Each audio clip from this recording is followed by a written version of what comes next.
Hi friends, നമ്മൾ മണിമാളിക പണിതിട്ട് അതിന് സ്വർഗമെന്ന് പേരിട്ടാൽ പോലും അതിൻ്റെ ഉള്ളിൽ മാതാപിതാക്കളുടെ പുഞ്ചിരിയില്ല എങ്കിൽ അത് നരകം തന്നെയാണ്.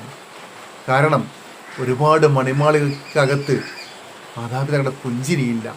പ്രായാധിക്യം കൊണ്ട് തളർന്നു പോയ അവരോട് മക്കൾ സംസാരിക്കുന്നത് പോലും ഷൗട്ട് ചെയ്തിട്ടാണ്. ആയതുകൊണ്ട് തന്നെ അവർക്ക് നിത്യജീവിതത്തിൽ ആവശ്യം വരുന്ന മരുന്നുകൾ സ്വന്തം മക്കളോട് പറയാൻ പോലും പേടിയാണ്. ഇങ്ങനെയുള്ള സിറ്റുവേഷനിലുള്ള എത്ര വീടുകളുണ്ട് നിങ്ങൾ ചിന്തിച്ച് നോക്കി.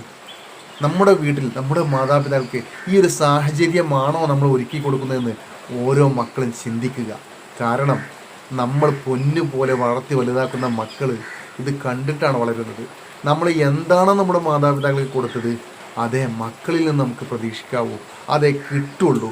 ഈ ഒരു സത്യം, ഈ ഒരു ബോധ്യം എല്ലാ മക്കൾക്കും ഉണ്ടാവണമെന്നാണ് എനിക്ക് പറയാനുള്ളത്. Thank you.